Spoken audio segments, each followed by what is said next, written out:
daripada hal-hal yang berkaitan dengan kehidupan kita.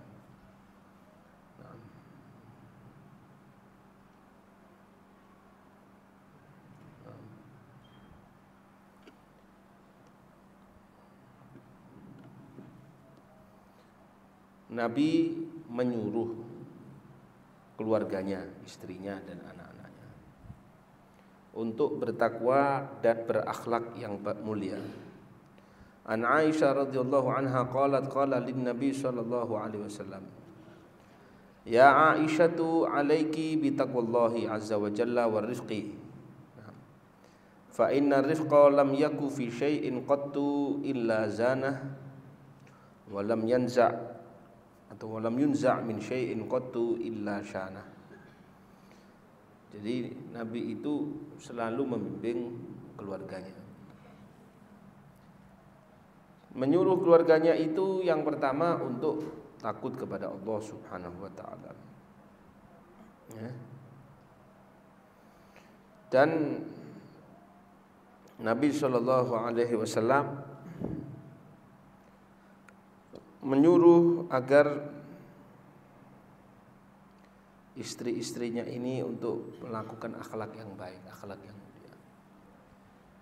Aisyah, wahai Aisyah, Nabi SAW bersabda, hendaknya kamu jadi orang yang bertakwa kepada Allah Subhanahu wa taala.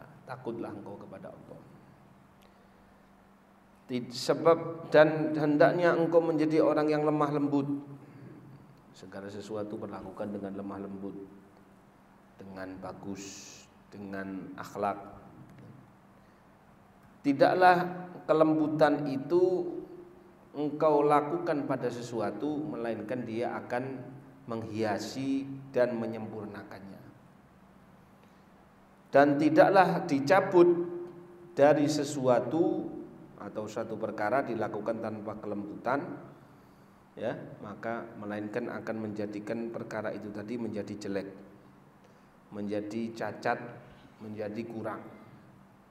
Jadi termasuk juga di dalam pembentukan karakter.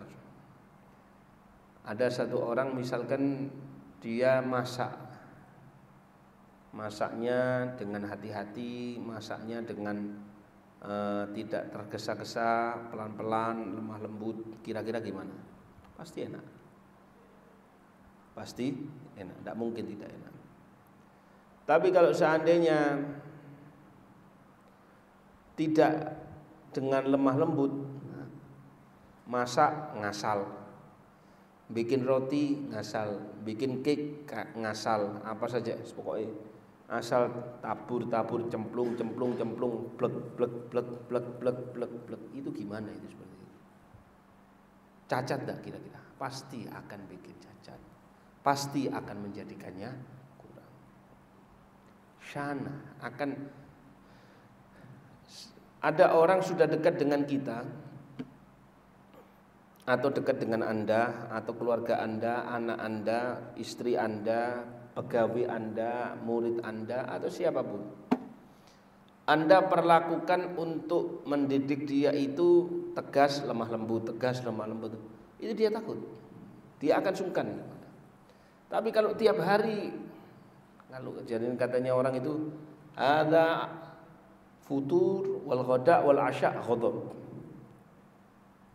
Dia ini sarapan, makan siang, makan malamnya apa? Marah. Titik-titik ngamuk, titik-titik ngamuk, titik-titik ngamuk, titik-titik ngamuk, sedikit ngamuk, sedikit. Kira-kira gimana? Tidak akan bertahan itu keluarga. Anaknya tidak akan cocok sama dia, pasti akan apa?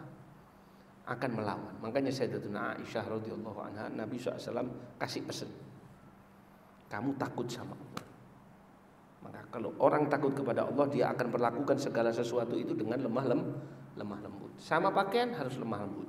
Kita punya pakaian, kita taruh geradakan asal, kita lempar, ya, tidak akan berumur panjang. Makanya Nabi SAW itu menyuruh, hei kamu, kalau punya pakaian atau punya sarung, jangan sampai di bawah mata kaki, jangan gelember. Kenapa? Satu, akan merusak, tidak akan bertahan lama, mengotori. Itu kalau bagi laki-laki. Paham tak? Kalau perempuan meskipun sampai di bawah mata kaki enggak masalah, lu nyapu jalan enggak masalah. Kenapa? Karena di zamannya Nabi perempuan enggak keluar rumah. Kalau punya baju pun bajunya itu juga terbatas. Jadi mumpung kelambi ini gak spiro, yang baju luarnya itu tidak seberapa menampakkan kebagusan, maka dia tidak akan pamer-pamer ketika di luar. Paham ya? Tapi kalau untuk laki-laki, dikarenakan kaum laki-laki ini nanti kalau banyak baju, ya, banyak pakaian, terlalu mubadzir,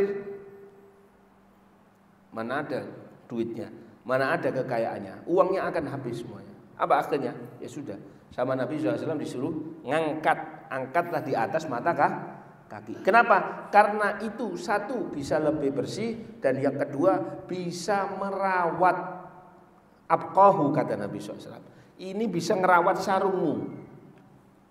Kalau gamis ini bisa merawat gamismu. Jadi harus diperlakukan lemah lembut.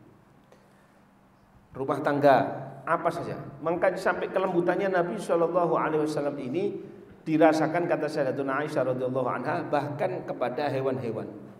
Jadi ada satu ayam peliharaan Sayyidatuna Aisyah, ada 2 atau 3. Ini kalau Nabi SAW tidak ada di rumah, ayam ini pencilaan. Ayam pencilaan rumahnya Nabi itu kayak apartemen gitu loh, kayak kamar syugo. Ya cuma ada kamar, ada dapur. Sudah itu toh, kecil, berapa kali berapa, tidak besar. Raudhah itu berapa besar? Tidak, sedikit kecil. Ya sudah itu. Dan itu semuanya satu bagian punyanya Sayyidatuna Aisyah, sebelahnya lagi istrinya lagi, 9 itu jajar di situ di Raudhah itu semuanya. Pucuk sampai pucuk. Hujratus Syarifah sallallahu alaihi wasallam. Terus ini kalau Nabi nggak ada, ini bikin gaduh ayam-ayamnya. Naik sana, wah, sumpek Sayyidatuna Aisyah. Lihatnya mau dibelai ayamnya gitu. Tapi idza tarakan Nabi sallallahu alaihi wasallam al-bab, kalau Nabi sudah ngetuk pintu, ayamnya ini duduk kayak tentara siap gitu. 3 ayam ini siap, tenteram gitu, tak gerak belas sama sekali. Nabi di rumah, ayamnya tenang. Begitu keluar rumah, waduh, balik jadi ayamnya lagi. Nah ini Sayyidina Rasulullah. Nah ini jadi disuruh. Nah kita tuh harus bilangi istri-istri kita supaya untuk memperlakukan segala sesuatu dengan lemah lembut. Misalkan ngerawat sepeda motor, dia kudu sing lemah lembut. Jebol sepeda motor kayak geratak, ya apa gitu. Punya mobil geratak, ya. Kita itu disuruh untuk menjaga kelembutannya istri melebihi daripada kita menjaga kelembutannya mobil. Kan motormu berat titik kepikiran ya. Ada orang mobilnya berat kepikiran, istrinya perasaannya berat, tersakiti dan lain sebagainya, tidak pernah kepikiran. Terus wae, terus wae. Tidak gitu Rasulullah SAW, tidak gitu. Dan Nabi SAW mendidik istri-istrinya itu untuk berlemah lembut, pelan-pelan. An Aisyah radhiyallahu anha, Rasulullah SAW bersabda, ya Aisyatu irfiqi, wahai Aisyah urfuqi, lemah lembutlah, pelan-pelanlah mengerjakan sesuatu. Fa innallaha idza arada bi ahli baitin khairan dallahum ala babir rifiq. Allah kalau berkehendak kebaikan kepada salah satu rumah, kepada salah satu keluarga, kepada salah satu rumah tangga, Allah akan nunjukkan keluarga yang ada dalam rumah itu pada pintu atau jalan untuk berbuat lemah lembut. Ngomongnya halus sama suami, suaminya ngomong sama istrinya halus, ngomong sama anaknya halus. Kadang kita di dalam rumah sebutan binatang itu keluar semuanya. Kurang ajar ini ya, deng. Dipisui kabeh anake. Dak becus, dak ini dan lain sebagainya. tidak begitu. Nabi Muhammad SAW tidak begitu. Jadi Sayyidina Rasul SAW menyuruh urfuqi ya. Nah terus lana istri ngambek ya itu cari cara ya pasti cek senyuman ya. Jangan dengan engkau katakan saya sudah keluarkan duit, ini sudah saya lamar, ini sudah saya nikahi ya.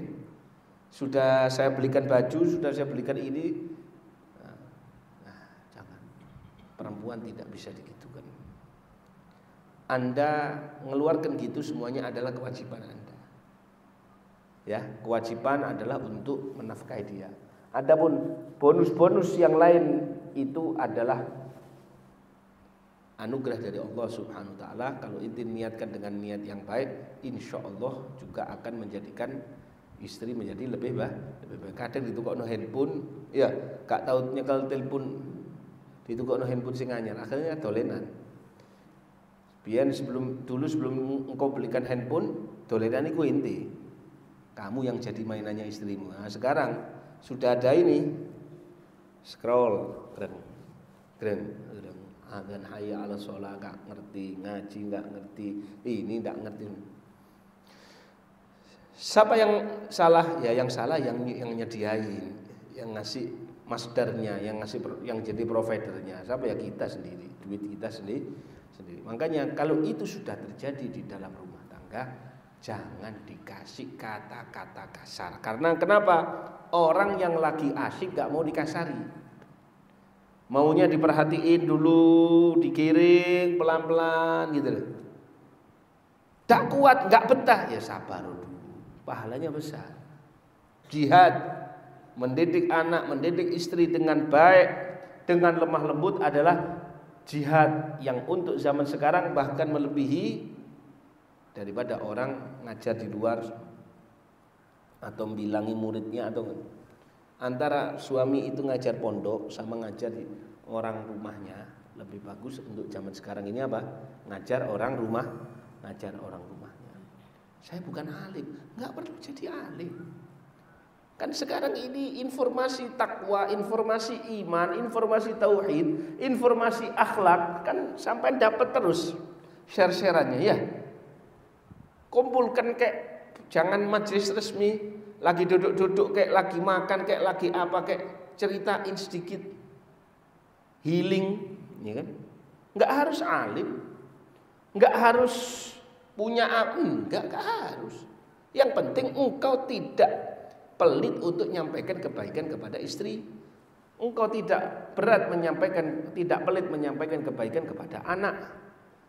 Enggak bisa langsung nurut. Alhamdulillah, justru ketika ada yang enggak nurut, ada yang agak ngelawan dan lain sebagainya, di situ biasanya dia itu cari perhatian. Begitu sudah inti poles perhatianmu kepada dia yang bagus, ya cari belajar, enggak apa-apa. Nanti dengan pengalaman bisa. Ini kok tidak enak ya? Ternyata nikah itu tidak enak ya. Harus kedepan loh. Ya iya makanya. Perjuangan selamanya. Makanya separuh ajaran agama, separuh agamamu sempurna dengan engkau nikah dengan pasangan istrimu. Kenapa? Karena engkau terus mulazim, engkau mendampingi dia dengan penuh kesabaran. Begitu juga dia separuh agamanya juga sempurna separuhnya. Kenapa? Karena dia tidak ada kepinginan untuk berzina, insya Allah, dan kamu juga tidak akan ada kepinginan yang lain. Nah, jadi karena itu as-sabr ini juga perlu, terutama dengan apa? Kata-kata yang baik. Nah, ya. Makanya kalau kita lihat di kemarin yang pernah kita ceritakan di sini, bagaimana Nabi SAW. Istrinya mau naik di atas onta, Nabi mudun, Pak. Nabi itu nunduk ke bawah gini. Ayo naik otak kakiku. Nah, ayo. Kon. Ayo lah munggah. Kon telat tak tinggal kon. Nabi jadi kalau ketika Sayyidatuna Sofia akan menaiki onta, Anas mengatakan saya lihat Nabi SAW yahwilaha wara'ahu bi'aba'atin. Nabi nutupi istrinya itu dengan satu kayak mantel gitu, dinginnya tutupi badannya. tisbah. Kemudian beliau duduk di dekat ontanya itu dan meletakkan lututnya untuk apa? Dinaiki oleh istrinya. Ya salam. Sofiyah meletakkan kakinya di atas lututnya Nabi SAW. Munggah iki digawe munggah-munggahan. Ndak nyuruh ya sahabat ambil naik-naikannya onta. Enggak, ayo. Ente. Kita bisa seperti itu. Fa Rasulullah SAW. Nah, makanya ya ini rahmatnya Nabi SAW kepada istrinya. Jadi kemudian Nabi SAW itu nyuruh ya. Terus orang itu sudah disuruh untuk apa? Untuk memperlakukan keluarganya ini tadi, menyuruh istrinya bertakwa kepada Allah dan memperlakukan segala sesuatu dengan lemah lembut. Ya, jadi ini banyak anjuran-anjuran daripada Sayyidina Rasulullah sallallahu alaihi wasallam. Jadi dikasih tahu sama Nabi sallallahu alaihi wasallam. Bukan kemudian bukan kemudian nanti dibiarin, ya kan? Itu Nabi SAW. Kemudian Nabi SAW juga menyuruh, ya kan? Jadi kalau kepingin rumah tangga itu beres, bagus, ya harus dengan lemah lembut. Dan di antara ajaran Nabi kepada istrinya adalah mengajarkan jangan asal ngomong. Kadang kan biasanya perempuan ini asal ngomong kalau ngomong asal nggak tahu bilang tahu. Saya lebih tahu, saya lebih ngerti. Jadi Nabi mengingatkan, ya, jangan sampai orang itu gampang ngomong tentang Allah sesuatu yang tidak dia tahu. Ya. Jadi jangan sampai memutuskan hukum ditanyakan apa, ditanyai apa, tidak ngerti terus langsung bilang, oh tidak popo, tidak popo, kok kabeh tidak popo. Dari Aisyah radhiyallahu anha, ya, dia bilang du'a Rasulullah SAW ila janazatin sabiyyin min al-ansar. Pernah Nabi itu dipanggil untuk menghadiri jenazahnya anak Ansor. Jadi anak bayi dari kalangan Ansor. Terus saya katakan, ya Rasulullah, tuba li hadzal usfur min asafiril jannah. Ya Rasulullah, untung ya ini akan jadi, ibaratnya anak ini akan jadi salah satu burung kecil di surga. Ente tahu tak? Ya, dia tidak melakukan kejelekan, bahkan dia tidak sempat untuk melakukan kejelekan. Bayi mati. Terus kata Nabi, awa ghaira dzalik ya Aisyah? Apa ada lagi yang mau ente sampaikan? Masih kurang tak yang ente sampaikan ini? Omonganmu ini masih kurang tak? Kemudian innallaha khalaqa lil jannah ahlan. Jangan asal kalau ngomong. Allah menciptakan untuk surga itu ada calonnya sendiri. Jadi orang itu ketika diciptain, jebret, itu sudah tercatat jannah, neraka. Jadi makanya dikatakan orang secara lisan hakikat kalau memang mau jujur, memang sejak awal orang itu sudah ada jalurnya sendiri. Yang surga jalurnya amalannya surga, yang neraka jalurnya neraka. Artinya akhir amalannya. Kelihatannya seperti amal penduduk surga, tapi ternyata catatannya dia masuk neraka. Ya naudzubillah. Makanya orang itu yang adab sama Allah Subhanahu wa taala. As-sa'idu man as'adahu bil man adkhalahul jannah bila bila maunah, masuk surga tanpa ada tuntutan apapun. Itu jadi rahmatnya Allah SWT, masuk surga. Yes. Tapi kalau syagi, orang yang rugi adalah memang masukkan ke dalam api neraka tanpa ada sebab apapun. Memang itu cara penduduk neraka. Nauzubillah. Khalaqahum laha wa hum fi aslabi abaihim. Ini dengarkan ini. Ini mereka ini sudah ditulis, penduduk surga itu sudah ditulis bahwasannya mereka itu akan menjadi ahli surga.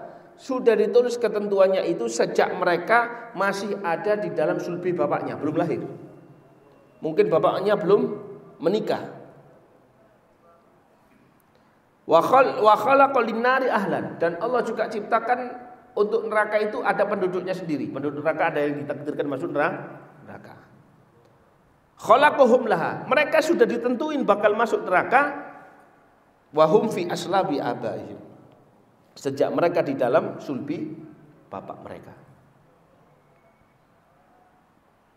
Jadi yang nulis surga atau neraka siapa? Allah. Nah, kita jangan menjadi orang yang menentukan, oh kamu neraka, kamu surga, kamu nggak cinta, kamu begini. Husnudzon boleh, jangan bablas. Tidak suka boleh, jangan bablas. Jangan berlebihan. Aku tidak senang sama orang ini. Saya yakin dia ini bukan penduduk surga. Saya ini, ente punya kepastian. Cuman kita bisa menghukum orang itu calon penduduk neraka atau tidak dari amaliyahnya setiap hari. Kalau Allah berkehendak orang yang melakukan kemaksiatan atau melakukan masih dalam kekufuran, kemudian dimasukkan ke dalam Islam, kemudian dikasih jalan oleh Allah Subhanahu wa taala masuk ke dalam surganya Allah. Syekh Abdul Qadir Jailani aja ketika menemukan orang yang lagi terdampar orang ini dalam keadaan mabuk, dipanggil, ya Abdul Qadir, mampu tak? Kata dia, mampu. Terus ditanya, ya Abdul Qadir, mampu tak? Mampu. 3 kali, itu yang kedua nangis, yang ketiga, ya Abdul Qadir, Allah itu mampu. Allah mampu tak? Mampu tak? Artinya seperti itu. Itu jatuh tersungkur, nangis terseduh-seduh. Dibilang, kenapa? Ketika di pertama, dia bilang dalam batinnya, wahai Abdul Qadir, bisakah Allah ngampuni saya yang sudah bergelimpangan dosa kotor kayak gini? Ya saya katakan mampu, bisa. Terus yang kedua dia tanya sama saya, bisakah Allah menjadikan saya seperti kamu, menjadi auliaillah wassoleh? Mampu. Saya menangis, kata Syekh Abdul Qadir Jailani, mampu. Kemudian yang paling saya takutkan nomor 3, bisakah Allah merubah posisi kita? Kamu yang mabuk, ana yang jadi wali. Wedi Syekh Abdul Qadir, takut sama Allah. Nek kon ya apa? Nek awak dhewe. Oh gak iso lho.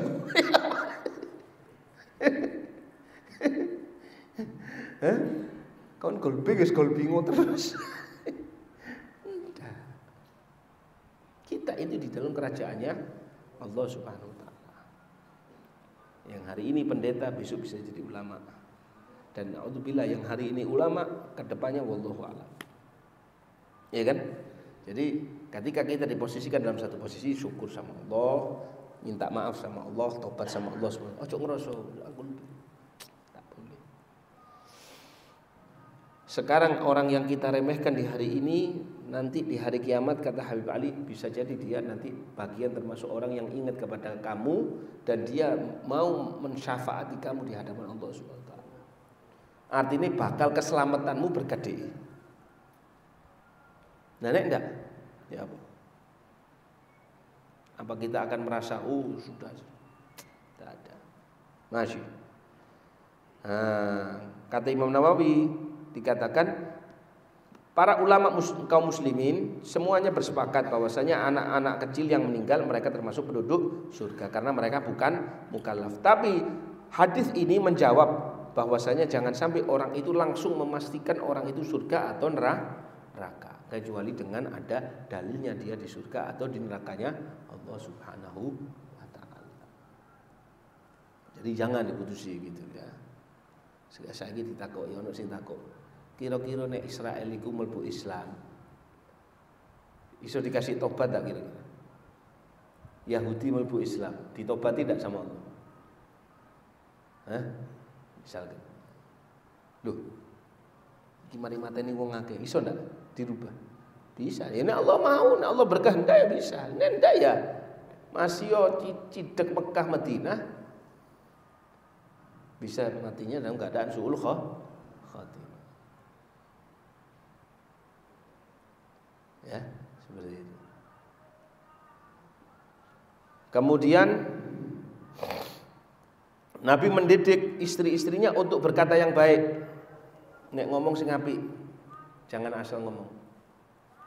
Wa yanhahunna 'anil fuhsyi fil kalam hatta ma'a ghairil muslimin. Jangan kata-kata yang kotor atau kata-kata yang tidak baik meskipun kepada yang non muslim, tidak boleh. Musyrik, kafir, Yahudi, Nasrani, Kristen dan Hindu dan omongan jelek itu jangan. Omongan gak enak, omongan yang buruk itu jangan. Gimana? Dari Aisyah radhiyallahu anha berkata, istadzana rahtun minal yahud ala Rasulullah SAW. Ada sebagian pendeta Yahudi minta izin sama Nabi SAW. Sebagian orang Yahudi minta izin masuk kepada Rasul SAW. Kemudian mereka ketika datang menemui Nabi Muhammad SAW, mereka mengatakan assalamu alaikum. Kematian semoga menimpa kalian. Artinya apa? Didoakan mati, celakalah kalian. Kata Nabi SAW, wa'alaikum. Tidak dibilang wa'alaikumussalam, wa'alaikum. Yo awakmu sisan.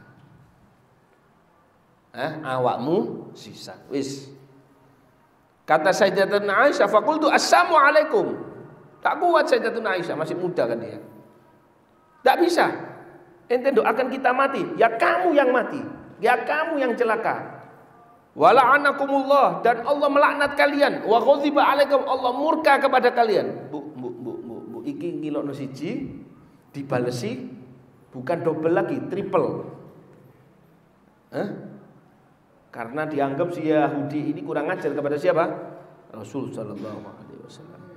Kata Nabi sallallahu, kata Rasulullah SAW, mahlan ya Aisyah. Tenang wahai Aisyah.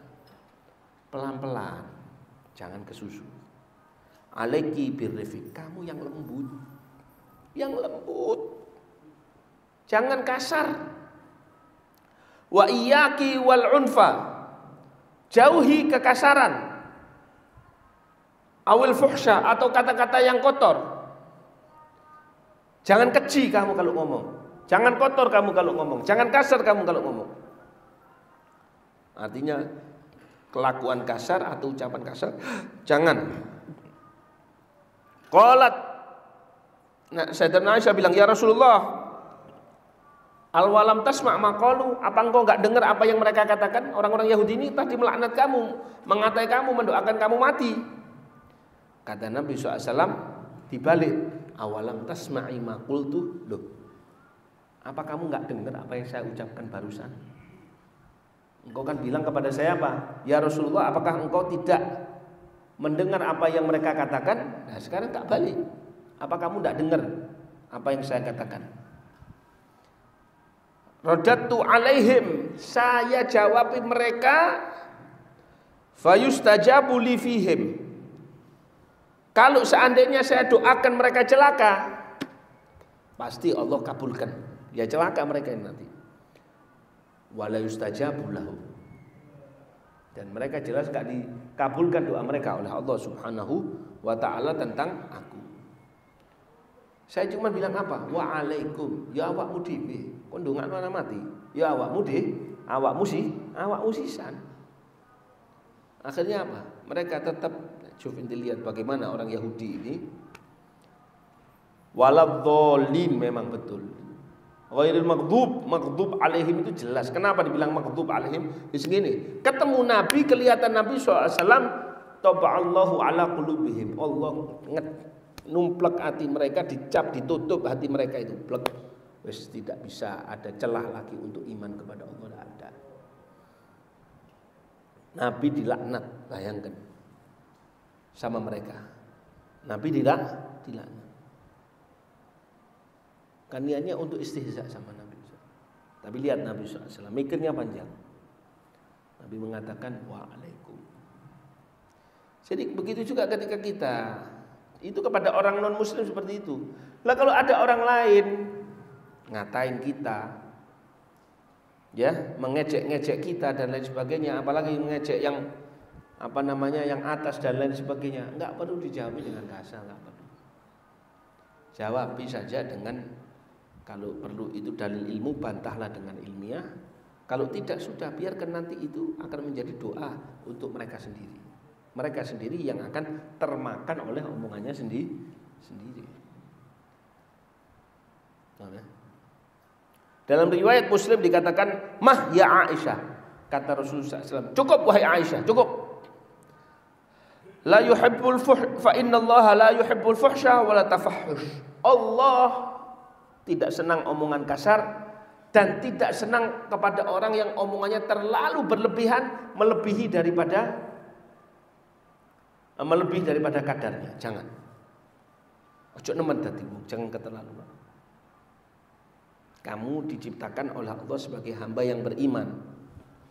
Mau ucapan atau perbuatan bukan karena sekedar jawab manusia seperti ini, enggak. Kalau jawab-jawaban seperti itu akhirnya seperti gonggongan.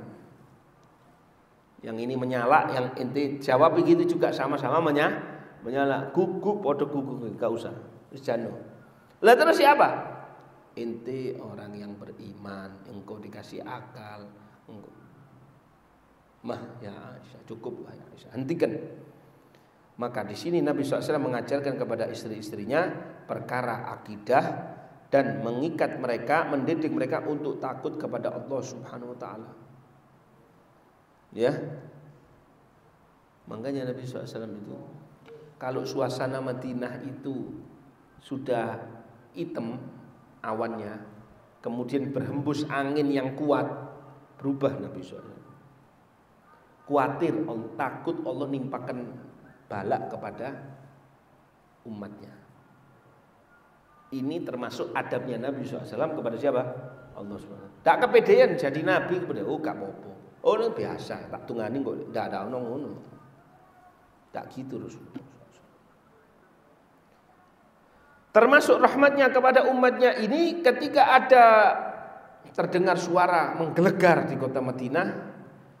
Para sahabat itu pada keluar dari rumahnya, dari satu arah datang Nabi Shallallahu Alaihi Wasallam, maki seekor kuda datang. Jadi orang keluarnya telat, Nabi keluar duluan Shallallahu Alaihi Wasallam. Kenapa kok keliling Nabi Shallallahu Alaihi Wasallam? Karena Allah sayang kepada Nabi. Allah, wa ma kana Allahu liyu'adzibahum wa anta wa ma kana Allahu mu'adzibahum wa hum yastaghfirun. Selama engkau masih ada, ya Muhammad, hidup di tengah mereka, tidak akan diturunkan bala, siksa kepada mereka.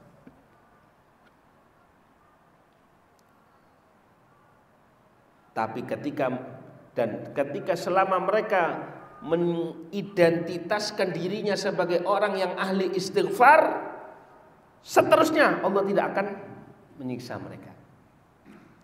Wa ma kana Allahu mu'adzibahum wa hum yastaghfirun. Makanya bedanya wa ma kana Allahu liyu'adzibahum wa anta fihim. Wa ma kana Allahu mu'adzibahum wa hum yastaghfirun. Kalau mereka terus-terusan istighfar, melazimi itu istighfar, makanya annal bala'a la yanzil 'alal mustaghfirin. Luput orang ahli istighfar itu luput dari bala. Kalaupun dapat ujian mungkin ada kesalahan di awal-awal dulu, tapi cepat diangkat deh. Man lazamal istighfar ja'alallahu min kulli hammin faraja, min kulli dhiqin makhraja wa razaqahu min haitsu la yahtasib. Zaman saiki belakangan ini naje subbarit, pasaran sepi, tagihan gak metu, sing ana saben nagih metune cerita tok. Orang zaman kalau dulu nagih oleh duit. Saiki inti nagih oleh apa? Afwan ya akhi. Tak afwan mana? Afwan ya akhi. Adi bukan naje kabeh. Keadaane naje kabeh. Ya apa kira-kira? Ngeluh apa ndak? Ngeluh. Al halal wahid, jalan yang satu-satunya yang jelas adalah apa? Istighfar. Wa ma kana Allah mu'adzibahum wa hum yastaghfirun. Loh, apakah orang enggak punya duit itu termasuk Bala, bisa jadi bala. Coba ente punya duit kira-kira gimana? Hah? Tidur itu gimana? Tidur itu jangankan pakai bantal. Pakai tisu gini ini yang ditumpuk gini bisa jadi bantal. Orang zaman sekarang tuh ya, anak bilangnya, anak bukan masa zaman dulu. Orang dulu orangnya qanaah semuanya, istilahnya sedikit masih bisa dipergah. Ya. Apalagi kalau kertasnya ini tadi bukan kertas tisu. Iki duwe abang kabeh. Kif tidurnya. Royit. Rayit anak tidurnya ini. Dak royit mana warnane apa? Rayit anak tidur. Akhir zaman ya. Hah? Itu kan tidak punya persediaan dan lain sebagainya. Murang-murang apa enggak? Murang-murang biar 1000 kopi. Ini misalkan 1000 coceng gini, kopi balik-balik. Ya, tetap kon tambah apa? Ngamuk. Makanya sebelum itu terjadi semuanya, kita hiasi diri kita dengan mengenal Nabi Muhammad SAW. Nabi itu selama hidup, kata Sayyidatuna Aisyah, selama saya duduk sama Nabi SAW, hampir tidak pernah punya kurma yang bagus. Jangankan kurma yang bagus, kurma yang jelek pun tidak sampai bisa mengenyangkan perutnya. Karena memang Nabi makannya sedikit. Karena Nabi SAW setiap ada kurma pun itu segera dibagi. Setiap hari ngasih makan 70 orang. Setiap hari. Kalau beliau lapar ya 70 orang itu lapar semua. Ashabus Suffah.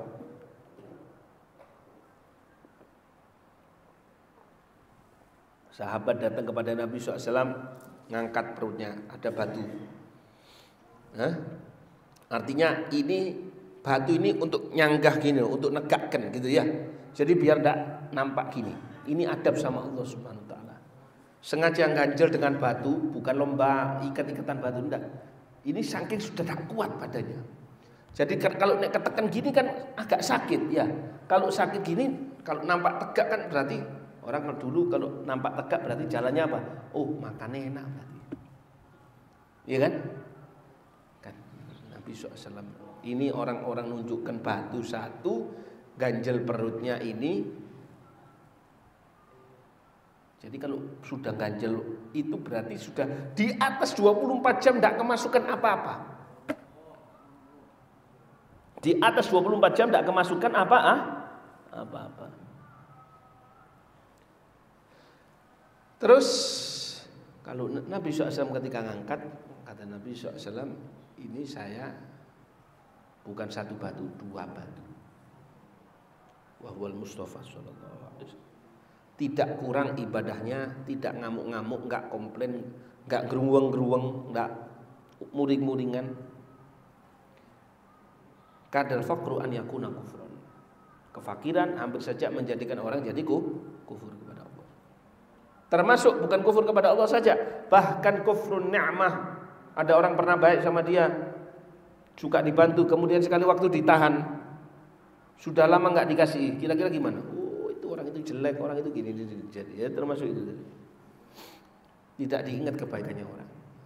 Wong kebaikannya Allah selama ini gak diingat apa maneka, apalagi kamu yang baiknya cuma dari waktu ke waktu, jarang-jarang dan tidak banyak lagi.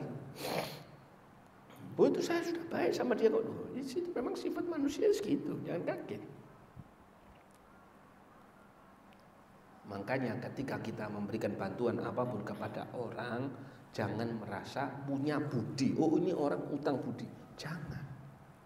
Anfik lillah. Sudah. Ini sudah kita kasihkan lillahi ta'ala. Tak anggap hilang. Biar nanti yang memproses, yang ngitung siapa? Ketika engkau dapat balasan dari orang dan ada harapan dari hatimu untuk orang itu menghargai kamu, ya, mengagungkan kamu atau menyebut kamu atau memuji namamu karena kebaikan yang telah engkau lakukan kepadanya, maka ketahuilah balasanmu hanya cukup dari dia. Di akhirat sudah tidak dapat apa-apa, iman dan sayang. Ya. Jadi Nabi SAW kalau kelihatan awan hitam atau kelihatan angin yang berhembus dengan keras, maka kami tahu. Kemudian kata Sayyidatuna Aisyah, ya Rasulullah, saya lihat orang-orang ini kenapa ketika melihat awan tebal mereka pada gembira. Ya, kan mereka kan berharap turunnya hujan harapannya. Tapi kalau engkau justru kebalikannya, begitu ada awan tebal malah engkau kayak orang ketakutan gitu. Kenapa? Ya.